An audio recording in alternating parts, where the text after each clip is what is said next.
നഗരമേഖലയുടെ സവിശേഷ പ്രശ്നങ്ങൾ പരിഗണിക്കാൻ രൂപീകരിച്ച അർബൻ കമ്മീഷന്റെ നിർദ്ദേശങ്ങൾ പരിഗണിച്ച് പരിപാടികൾ തയ്യാറാക്കും. കൊച്ചി, തിരുവനന്തപുരം, കോഴിക്കോട് നഗരങ്ങളുടെ വികസനത്തിന് മെട്രോപൊളിറ്റൻ പ്ലാനിംഗ് കമ്മിറ്റികൾ രൂപീകരിക്കും. കേരളം അതിദരിദ്രരില്ലാത്ത സംസ്ഥാനമായി മാറുകയാണ്. ഭവനരഹിതരും ഭൂരഹിതരും ഇല്ലാത്ത സംസ്ഥാനമായി കേരളത്തെ മാറ്റുക എന്ന ലക്ഷ്യം വൈകാതെ സാക്ഷാത്കരിക്കാൻ കഴിയും. സർ, ജനകീയാസൂത്രണത്തിൻ്റെ നേട്ടങ്ങളെക്കുറിച്ച് അഭിമാനിക്കുകയും അത് നിലനിർത്താൻ പരിശ്രമിക്കുകയും ചെയ്യണം.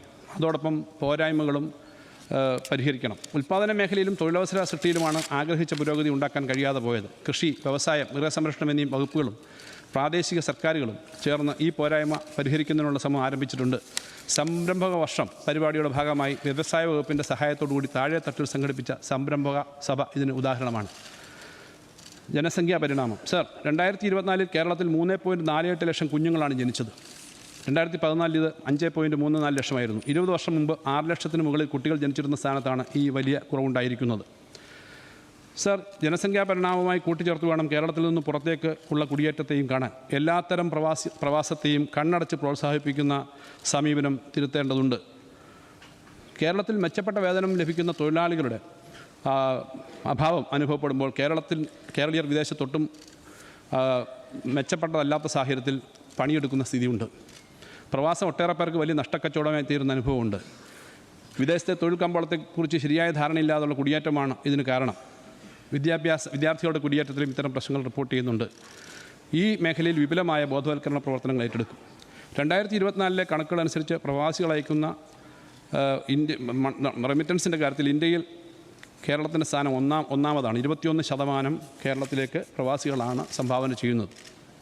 സർ, ലോക കേരള കേന്ദ്രം. സർ, പ്രവാസികളുടെ നാടുമായിട്ടുള്ള ബന്ധം പ്രോത്സാഹിപ്പിക്കുന്നതിന് ലോക കേരള കേന്ദ്രങ്ങൾ സ്ഥാപിക്കണം എന്ന നിർദ്ദേശം ഉയർന്നു വന്നിരുന്നു. ലോക കേരള കേന്ദ്രത്തിൽ ഇതിനായി കേരളത്തിൻ്റെ ഒരു പരിച്ഛേദം ഒരുക്കണം എന്നതാണ് നിർദ്ദേശം. കേരളീയ ഭക്ഷണവിഭവങ്ങൾ ലഭ്യമാക്കുന്ന ഫുഡ് കോർട്ടുകൾ, നാടൻ ഉൽപ്പന്നങ്ങളുടെയും കരകൗശല വസ്തുക്കളുടെയും വിപണനശാലകൾ, നാടൻ കലാരൂപങ്ങളുടെ അവതരണം, സമീപ വിനോദസഞ്ചാര കേന്ദ്രങ്ങളിലെ ടൂർ പാക്കേജുകൾ തുടങ്ങി ലോക കേരള കേന്ദ്രത്തിൽ ലഭ്യമാകണം. കേന്ദ്രം സന്ദർശിക്കുന്നവർക്ക് താമസിക്കാനുള്ള സൗകര്യം ഉണ്ടാവണം. പ്രവാസി സംഘടനകൾക്ക് അവരുടെ അംഗങ്ങളെയും സുഹൃത്തുക്കളെയും ഉൾപ്പെടുത്തി നാട്ടിലേക്ക് വിനോദസഞ്ചാര പരിപാടികൾ സംഘടിപ്പിക്കാം.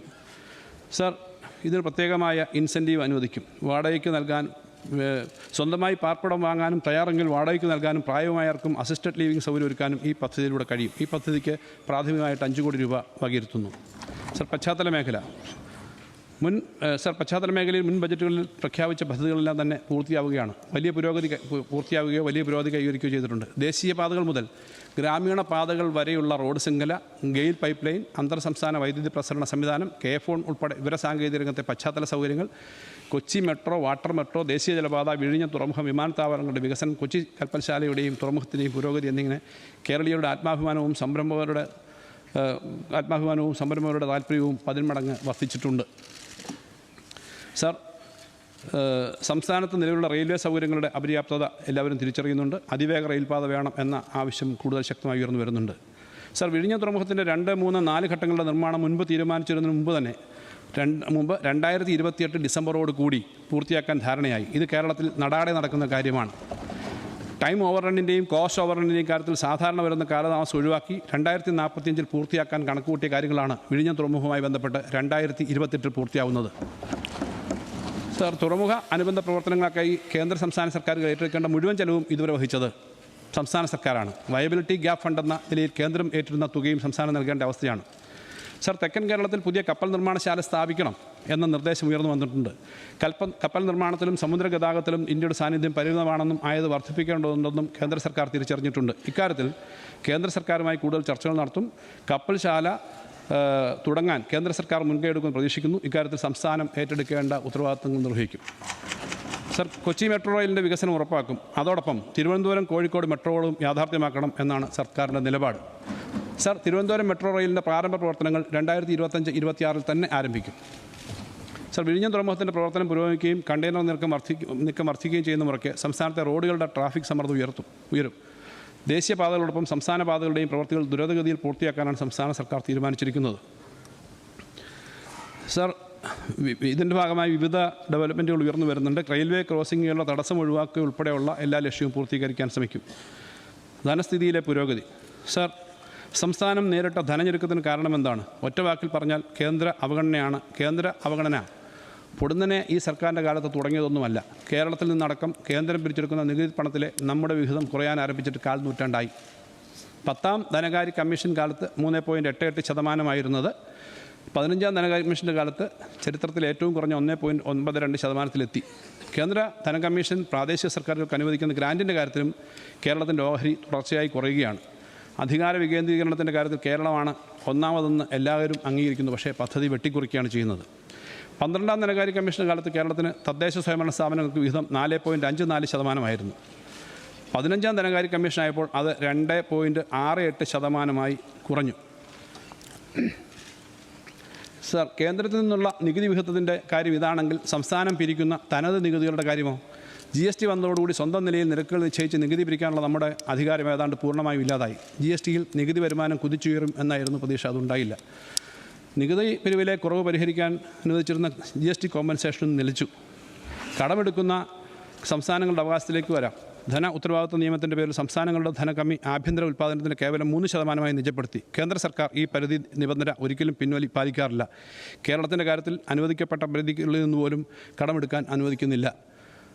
കിഫ്ബി വായ്പകളും പെൻഷൻ കമ്പനിയുടെ വായ്പകളും പബ്ലിക് അക്കൗണ്ടിലെ നിക്ഷേപവും കടമായി കണക്കാക്കി കേരളത്തിൻ്റെ വായ്പാ പരിധിയിൽ നിന്നും വെട്ടിക്കുറച്ചു എന്ന് മാത്രമല്ല, മുൻകാല പ്രാബല്യത്തോടെ ഇത് വെട്ടിക്കുറയ്ക്കുന്ന സ്ഥിതിയുമുണ്ടായി. സർ, ദേശീയപാത അതോറിറ്റി പോലുള്ള ഏജൻസികൾ എടുക്കുന്ന വായ്പ കേന്ദ്ര സർക്കാരിൻ്റെ വായ്പാ പരിധിയിൽ നിന്നും വെട്ടിക്കുറയ്ക്കാറില്ല എന്നതും കാണണം. കേരളത്തിൻ്റെ ഭരണഘടനാപരമായ അവകാശങ്ങൾ ലംഘിക്കുന്നത് ചൂണ്ടിക്കാണിച്ചുകൊണ്ടാണ് സംസ്ഥാനം സുപ്രീം കോടതിയെ സമീപിച്ചത്. കോടതി കേസിൽ കഴമ്പുണ്ടെന്ന് കണ്ടാണ് സുപ്രീം കോടതി കേസ് ഭരണഘടനാ ബെഞ്ചിന് വിട്ടത്. സർ, ഇന്ത്യയുടെ ഫെഡറൽ ധനഘടനയെ തകർക്കുന്ന കേന്ദ്ര സമീപനത്തിനെതിരെ ബഹുമാനപ്പെട്ട മുഖ്യമന്ത്രിയുടെ നേതൃത്വത്തിൽ ഡൽഹിയിൽ കേരളം സംഘടിപ്പിച്ച പ്രതിരോധത്തിന് വലിയ പ്രതികരണമാണ് ലഭിച്ചത്.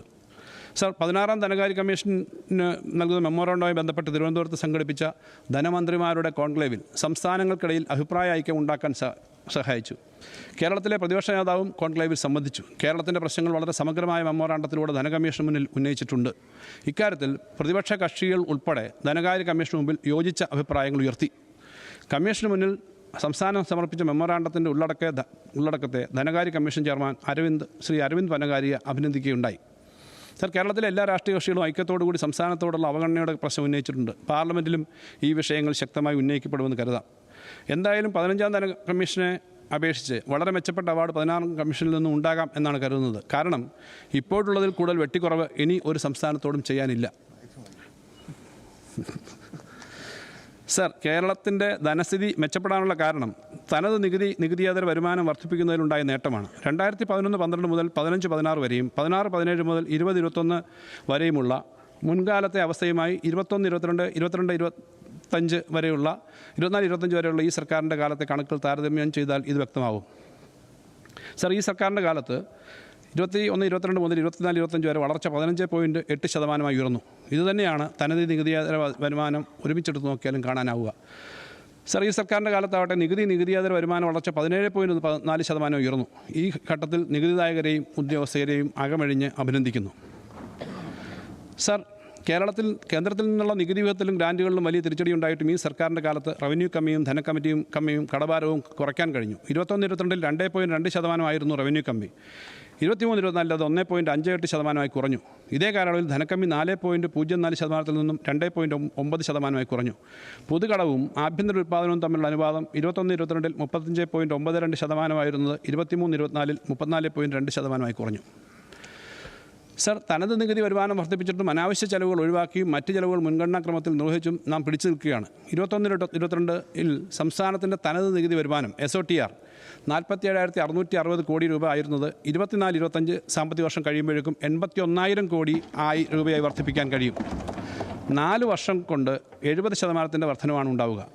കേരളത്തിൻ്റെ തനത് വരുമാനം നികുതിയും നികുതിയേതരവും 54,988 കോടിയിൽ നിന്നും 1,03,240 കോടിയായി വർദ്ധിക്കുകയാണ്.